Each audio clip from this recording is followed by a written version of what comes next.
എല്ലാ വർഷവും ചെറുതും ഭീമാകാരവുമായ ജീവികൾ ദശലക്ഷക്കണക്കിന് ജീവൻ അപഹരിക്കുന്നു. ചിലത് നിശബ്ദ കൊലയാളികളാണ്, മറ്റുള്ളവ ഭയാനകമായ മൃഗങ്ങൾ. എന്നാൽ പട്ടികയിൽ ഒന്നാം സ്ഥാനത്ത് നിൽക്കുന്നത് ഏതാണ്? ഒന്നാം സ്ഥാനത്ത് നിൽക്കുന്നത് ആരാണെന്ന് നിങ്ങൾ അത്ഭുതപ്പെട്ടേക്കാം. ആനകൾ. ജ്ഞാനത്തിന്റെയും ശക്തിയുടെയും പ്രതീകമായി ആനകൾ പ്രതിവർഷം ഏകദേശം 600 മരണങ്ങൾക്ക് കാരണമാകുന്നു.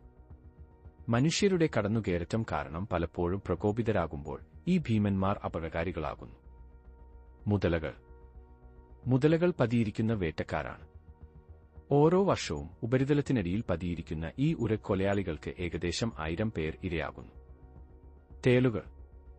വിഷമുള്ള കുത്തുകളാൽ സായുധരായ തേളുകൾ, പ്രത്യേകിച്ച് ആന്റി-വെനോം കിട്ടാത്ത ഗ്രാമപ്രദേശങ്ങളിൽ, പ്രതിവർഷം ഏകദേശം 3300 മരണങ്ങൾക്ക് കാരണമാകുന്നു. ശുദ്ധജല ഒച്ചുകൾ. ശുദ്ധജല ഒച്ചുകൾ പരാദവിരകളെ വഹിക്കുന്നു. ഇത് ഷിസ്റ്റോസോമിയാസിസിന് കാരണമാകുന്നു. ഇത് പ്രതിവർഷം ഏകദേശം 10,000 ആളുകളെ കൊല്ലുന്നു.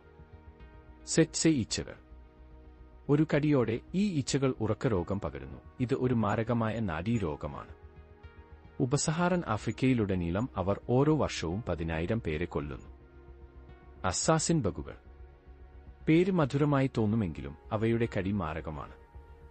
ചാഗാസ് രോഗം പടർത്തുന്നതിലൂടെ അസ്സാസിൻ ബഗുകൾ പ്രതിവർഷം 10,000 മരണങ്ങൾക്ക് കാരണമാകുന്നു, പ്രധാനമായും ലാറ്റിൻ അമേരിക്കയിൽ. നായ്ക്കൾ. നമ്മുടെ വിശ്വസ്തരായ കൂട്ടാളികളാണ് നായകൾ. മാത്രമല്ല, റാബിസിന്റെ നിശബ്ദവാഹകരും കൂടിയാണിവർ, പ്രത്യേകിച്ച് വാക്സിനേഷൻ നിരക്ക് കുറവുള്ള പ്രദേശങ്ങളിൽ. ഓരോ വർഷവും ഏകദേശം 60,000 മരണങ്ങൾക്ക് നായ്ക്കളാണ് ഉത്തരവാദികൾ. പാമ്പുകൾ. വിഷമുള്ള പാമ്പുകൾ ലോകമെമ്പാടും ഭീതി പരത്തുന്നു. പ്രതിവർഷം 130,000 ആളുകളെ കൊല്ലുന്നു. പ്രത്യേകിച്ച് ആന്റിവെനം ലഭ്യമല്ലാത്ത ദരിദ്ര ഗ്രാമപ്രദേശങ്ങളിലാണ് കൂടുതൽ മരണങ്ങൾ സംഭവിക്കുന്നത്. മനുഷ്യർ. ദുരന്തകരമെന്നു പറയട്ടെ, നമുക്ക് ഏറ്റവും മാരകമായ രണ്ടാമത്തെ ഇനം മനുഷ്യരാണ്. നരഹത്യകൾ എല്ലാ വർഷവും ഏകദേശം 4 ലക്ഷം ജീവൻ അപഹരിക്കുന്നു. കൊതുകുകൾ. മലേറിയ, ഡെങ്കി, സിക്ക കൂടാതെ മറ്റു പലതും പടർത്തുന്ന കൊതുകുകൾ പ്രതിവർഷം ഏകദേശം 7.25 ലക്ഷം മനുഷ്യ മരണങ്ങൾക്ക് ഉത്തരവാദികളാണ്. നിങ്ങൾ ഭയപ്പെടേണ്ടത് വലിയ മൃഗങ്ങളെ മാത്രമല്ല. ചിലപ്പോൾ ഏറ്റവും ചെറിയ ജീവികളായിരിക്കും ഏറ്റവും മാരകമായ കൊലയാളി.